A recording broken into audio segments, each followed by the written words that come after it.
Ese personaje tiene una noticia excelente para los jóvenes colombianos y estoy hablando de la directora general del Instituto Colombiano de Bienestar Familiar, Lina Arbeláez. El gobierno está lanzando el Pacto Colombia con las Juventudes, que esperamos aterrizar en esta entrevista y que la gente entienda qué posibilidades concretas tiene de beneficio precisamente para los jóvenes. Directora, buenos días. Gustavo, buenos días a ti, a Vanessa, a Jorge y a toda la mesa de trabajo de Caracol Radio. Esto tiene que ver con las discusiones que ha tenido el presidente, más que discusiones, con las reuniones, con los diálogos que el presidente y ustedes han tenido con los jóvenes en Colombia. Sí, Gustavo, desde el 8 de mayo el presidente se reunió con 40 jóvenes de todo el país, una reunión súper crítica, dura, fuerte, donde manifestaron sus dolores y la necesidad de empezar a construir desde el territorio soluciones conjuntas. Y desde ahí el presidente anuncia el Pacto Colombia con las Juventudes, arma un equipo de trabajo, además liderado, quiero exaltar el trabajo de todo el gabinete que se fue hasta la Colombia profunda, a más de 492 mesas, se oyeron a más de 14.700 pelados y peladas en los 32 departamentos del país. Y ahí empezamos a construir, al lado además de ACDI Boca y de la MAPOEA, un decálogo de todas esas propuestas, de esas solicitudes, y logramos entender que habían más de 1.272 propuestas, 266 acciones de corto plazo, 75 de mediano y 200 de largo plazo que necesitaban tener una respuesta en 12 líneas de acción distintas que van desde el tema de educación, trayectorias educativas, empleo, salud mental, Gustavo, y obviamente derechos humanos, respeto por la diversidad, el tema de desarrollo sostenible, y todos esos elementos fueron los que se recogieron del pacto y los que firmó el presidente el viernes pasado con más de 158 pelados y peladas en la ciudad de Pereira. Oiga, doctora Lina, pero uno supone que para estas buenas cosas de los jóvenes se necesita billete, plata. ¿Cómo se va a invertir y la gente cómo va a acceder a esos beneficios que tienen que medirse económicamente? Pues eso es lo que el presidente viene haciendo además en gestión directa todos los lunes en Consejo de Ministros con su gabinete, y es en ese marco de las 266 acciones de corto plazo que este gobierno aún puede medir, es la asignación de más de 2.2 billones de pesos que se van a invertir en lo que queda de este año de gobierno.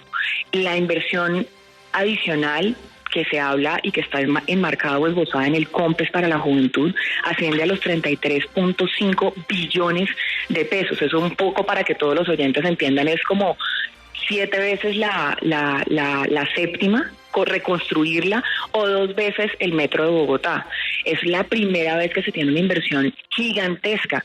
Uno de los elementos, por ejemplo, Gustavo, que veíamos es, para lograr todo este andamiaje de todas esas mesas de trabajo, de realmente llegar a territorio con la posibilidad de tener propuestas específicas, el presidente hace un año creó la Dirección de Adolescencia y Juventud en el ICBF. Tiene una asignación presupuestal de 153.000 millones de pesos anuales, y esto es para detonar talentos de los jóvenes en el territorio, llegar y apoyar sus ideas, todos sus elementos para que realmente puedan acceder a esas megatendencias que están transformando el mundo, que no solo son las digitales, son las sociales, son las culturales. Y en este orden de ideas hacemos solo una comparación, y es que el último COMPES de juventud tuvo 18.000 millones de pesos. ¿Me entiendes? Entonces, la inversión y lo que estábamos visionando es realmente un país en donde quepan los jóvenes y donde ellos sean los protagonistas. Ahora, si yo soy joven, que ya no lo soy, pero supongo que los comprendidos entre más o menos 18 y 28, que son los que se beneficiarán en este año y en los 9 siguientes, porque es un plan a 10 años, ¿yo dónde entro? ¿Dónde miro qué me puede beneficiar a mí?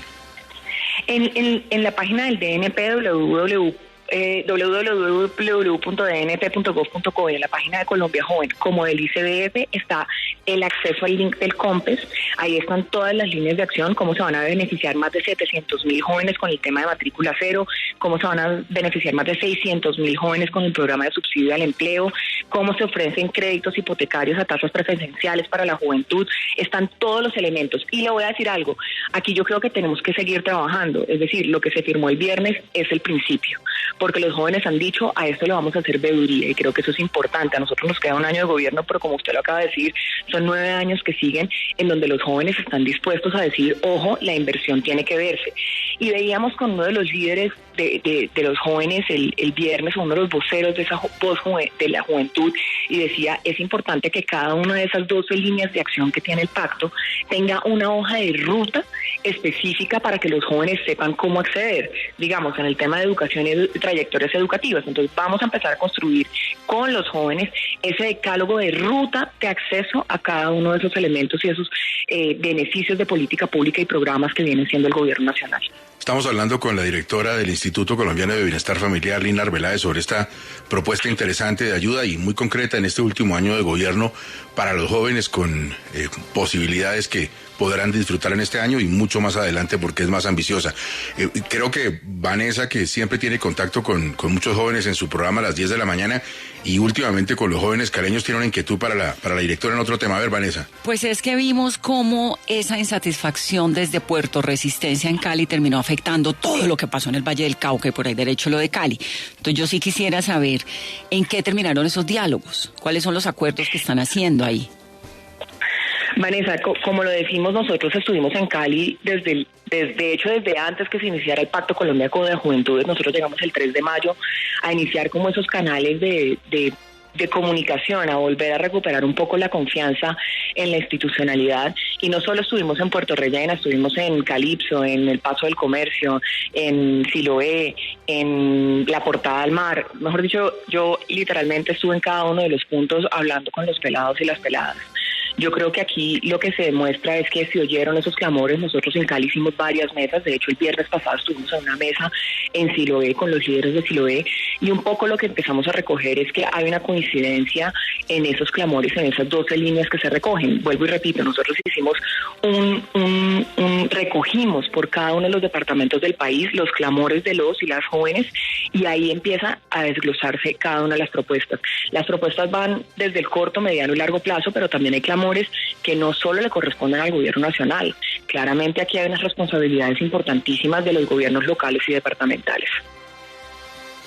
Directora, yo le quiero cambiar de tema, pues tiene obviamente que ver con la infancia y con los niños sobre todo, pero sabe usted que ya se reglamentó y quedó lista, esperando el examen de la Corte, la cadena perpetua para abusadores y violadores de niños y asesinos de niños. ¿Usted cree, directora, a título personal, que eso sirve para disminuir la violencia contra los menores de edad?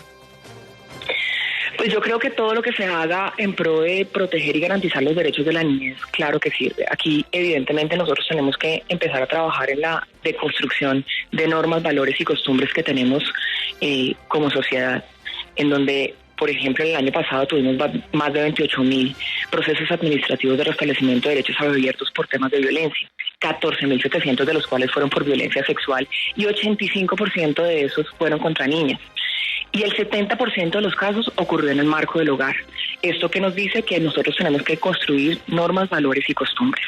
Tenemos que dejar de volver natural algo que es absolutamente aberrante, que es la violencia contra la niñez, quienes son el presente y el futuro, y saber que no solo estamos atacando y haciéndole mucho daño a un individuo, sino a la sociedad entera.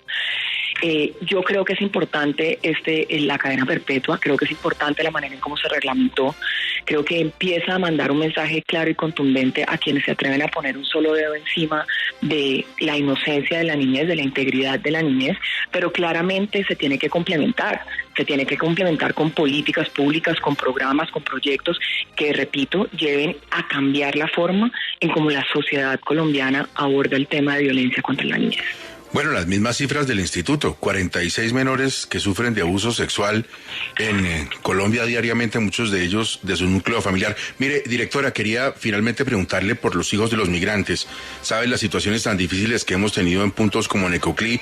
Y hemos tenido unas historias aterradoras de abusos sexuales y de otro tipo de violencias contra los niños, los hijos de estos migrantes. ¿Qué dato tiene usted de qué ha pasado recientemente con ese caso?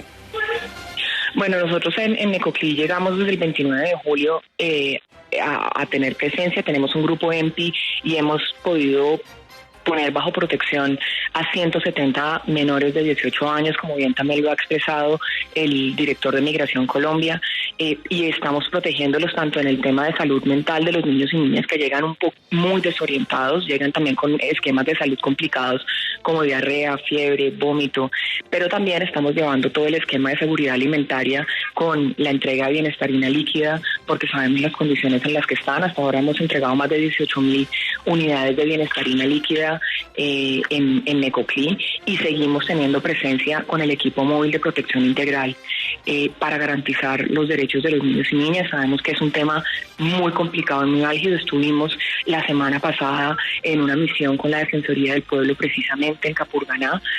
Sabemos que cuando llegan a Capurganá ya inician ese trayecto por el tapón del Darién en unas situaciones muy complicadas, pero estamos tratando de trabajar además con las autoridades de Panamá para garantizar que en ese transcurso, en ese trayecto, pues lleguen con la dignidad, la mayor dignidad que se pueda, y estamos tratando de abrir por los canales diplomáticos pues una ruta mucho más fácil para que no tengan que hacer ese tránsito en ese tapón del Darién. Es Lina Arbeláez, la directora de Bienestar Familiar, y el anuncio de 33.4 billones de pesos en educación, en empleo, en cultura, el deporte, en emprendimiento para los jóvenes entre 18 y 28 años. Mucha suerte, doctora Lina, volvemos a hablar pronto. Muchas gracias. Gustavo, muchísimas gracias a ti y a todos los oyentes. Un abrazo fuerte.